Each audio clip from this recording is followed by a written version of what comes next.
And Dr. Rosa is the oculoplastic oculofacial surgeon from Chile, and she is also a past president of Chile Oculoplastic Society. And she'll be speaking on leadership, making your way and marching ahead. Over to you, Dr. Rosa.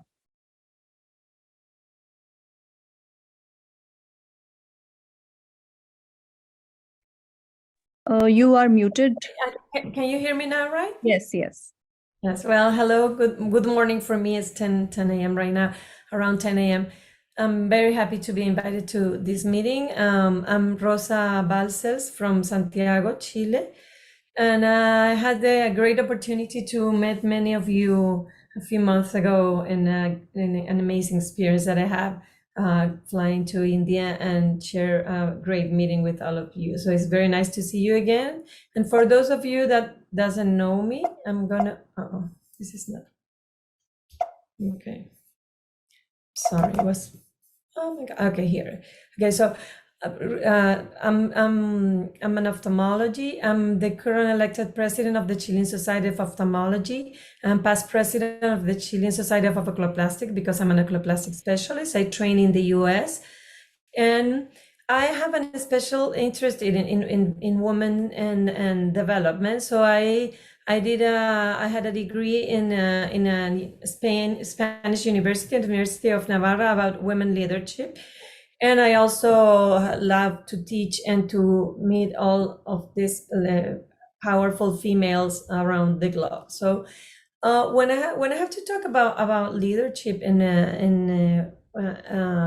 women's in our specialty, if you see the data, there is a couple of pictures that I have here that you can tell how some countries are, of course, most equal than others.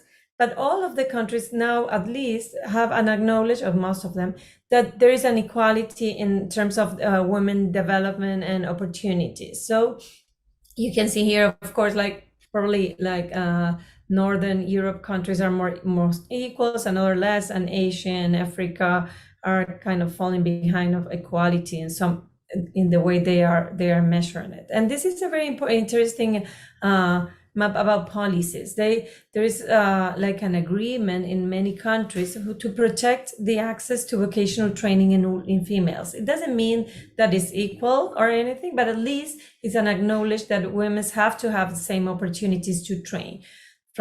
So at least we're moving forward in that. So, but what happened is that because we're moving forward, nowadays, we have many women, as Mohita said in her presentation, that are getting there, right? We're getting to medical school, we're getting to ophthalmology residency, we're getting to our fellowships. So, but what happens? Why we're not getting to those leadership positions as we should be if we think this is something linear, right? So in some countries, as my country, we even have more females in medical school right now than males, and so in a future in the close future, we will have more females in working, but still have a lack of leadership positions. And this is because of second generation gender bias, which refers to we're breaking barriers about our first generation bias, which is getting in the space, being able to train, being able to get to medical school, but all the spaces was built as a male area, so we still get unrecognized, or we still have a challenge to moving forward. So we have this glass ceiling about how to move after the just getting trained. So what happened exactly is that there's we can do like think about three different branches: perception of culture bias, right? So women are less strong, less intelligent. People will assume that females are not as interested to become like a chairman or some leadership positions, or if you're too feminine, you're weak.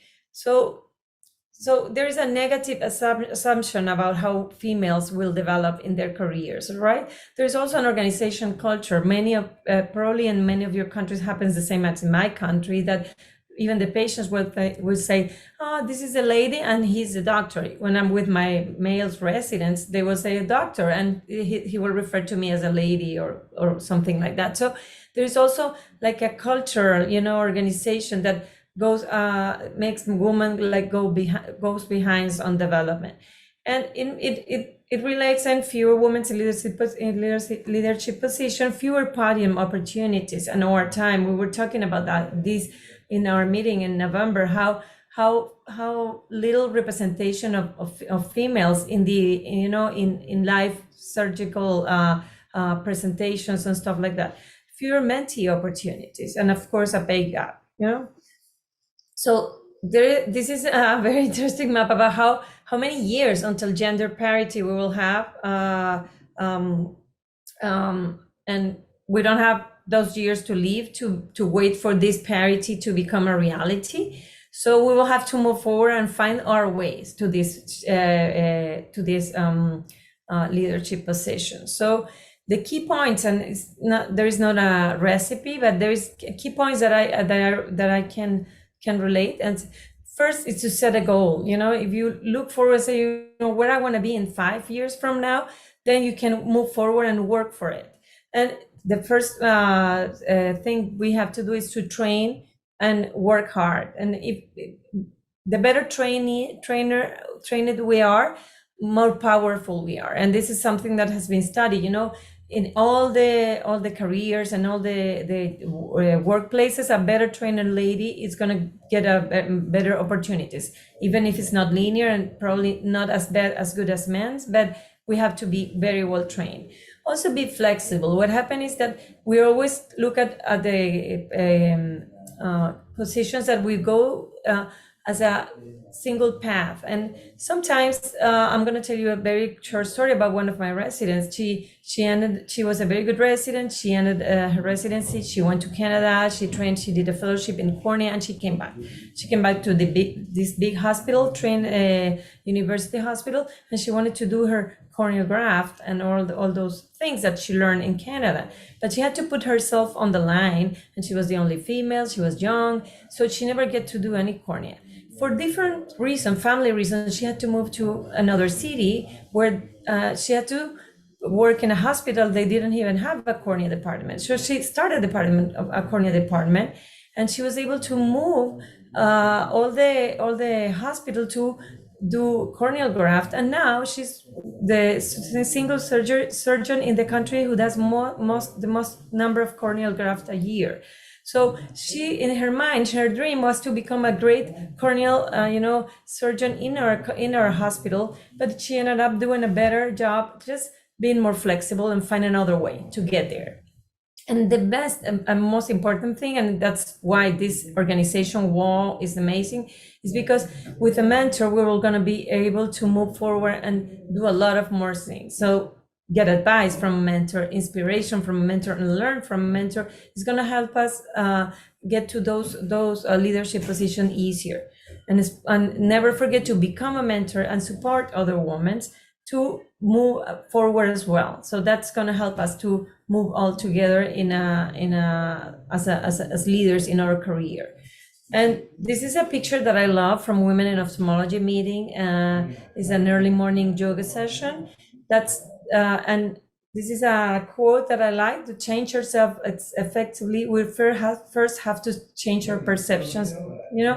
That's something that is it's a glass ceiling of females, right? How our perception or cultural bias about how we're not as good enough as men, or we have to be 100% ready to take a job, make us also draw back on develop as a leader. So we have to think about that and dare to take challenge and move forward as a group, as women in this beautiful career of ophthalmology.